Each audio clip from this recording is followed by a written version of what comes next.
Hello အားလုံးပဲဒီနေ့မှာတော့ Barcelona နဲ့ Atletico Madrid တို့ Champions League Quarter Final ပွဲစဉ်အပြီးအငင်းပွားမှုတစ်ခုကိုပြောပြပေးသွားမှာပါဒီပွဲအပြီးမှာ Barcelona တိုက်စစ်မှုဖြစ်တဲ့ Rafinha က interview ဖြေခဲ့ပါတယ် This was a robbery ဒါကလုံးဝဘက်လိုက်မှုပါ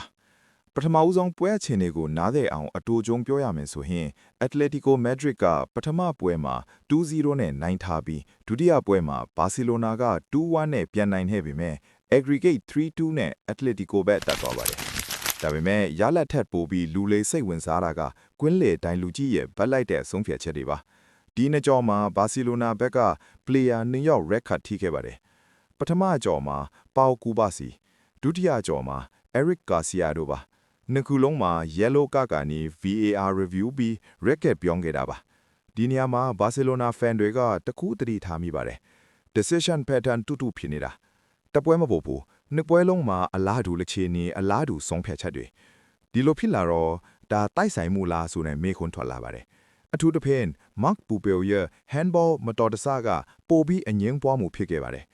Atletico defender တယောက်ဖြစ်တဲ့ Pupil က penalty box ထဲမှာလက်နဲ့ထိခဲ့တာကို referee က play on လုပ်သွားပါတယ် VAR လည်းဝင်ရောက် set မလုပ်ခဲ့ပါဘူးဒီအခြေအနေကိုကြည့်ပြီး Barcelona ဘက်က UEFA ကိုတိုင်ကြားခဲ့ပါတယ်ဒါပေမဲ့ UEFA ကမဖြစ်နိုင်ဘူးလို့ပယ်ချခဲ့ပါတယ်။ဒီအချိန်မှာပဲ Rafinha ရဲ့ပေါ်ပြီးပောက်ကွဲလာပါတယ်။သူပြောတာကဒီပွဲတင်မဟုတ်ပွဲနှစ်ပွဲလုံးကဗတ်လိုက်မှုပဲလို့ပြောခဲ့ပါတယ်။သူအမြင်အရကွင်းလေဆုံးဖြတ်ချက်တွေကမယုံတိုင်စရာဖြစ်ပြီး Atletico က fouls အများကြီးလုပ်ပေမဲ့ yellow card တော့မပေးဘူးလို့ပြောပါတယ်။ဒီလိုပြောချက်တွေကြောင့်ဘောလုံးအတိုင်းဝိုင်းထဲမှာအငင်းကုန်မှုကြီးတစ်ခုဖြစ်လာပါတယ်။တစ်ဖက်မှာတော့ Atletico Madrid goalkeeper Juan Musso ကဒီဆွဆွဲချက်များကိုပြန်ပြီးညှင်းဆိုခဲ့ပါတယ်။သူပြောတာက You can't say this match was stolen ဒီပွဲကိုခိုးယူသွားတယ်လို့ပြောလို့မရပါဘူး။သူအမြင်အရ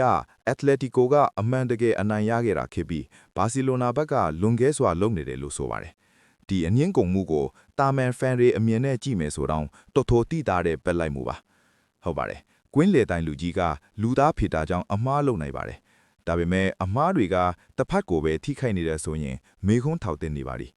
ဒီလိုအခြေအနေမှာ VAR system ရဲ့ role ကအရန်အရေးကြီးပါတယ် VAR ရှိတာကအမှားလုပ်တာတွေကိုရော့ချဖို့ပါ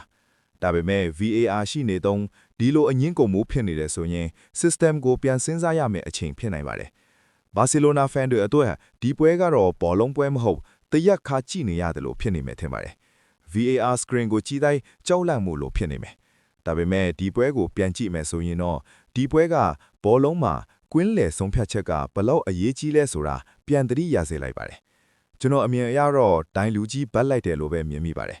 ဘာစီလိုနာဖန်တွေဒီပွဲကိုကြည့်နေမယ်ဆိုရင်ဒိုင်လူကြီးရဲ့ဘတ်လိုက်မှုကိုအတိုင်းအတာမြင်ရမှာပါကျွန်တော်တို့ကစားသမားလေးတွေနောက်နှစ်မှာဒီထက်ပိုကောင်းတဲ့အရေးအသွေးတွေနဲ့ပြန်လာနိုင်မယ်လို့ယုံကြည်ပါတယ်ပရိသတ်ကြီးတို့ရဲ့အမြင်ကဘယ်လိုရှိလဲပြောပြခဲ့ပါအောင်နော်ကျွန်တော်တို့ရဲ့ channel လေးကိုလည်း subscribe လုပ်ခဲ့ပါအောင်ဗျာ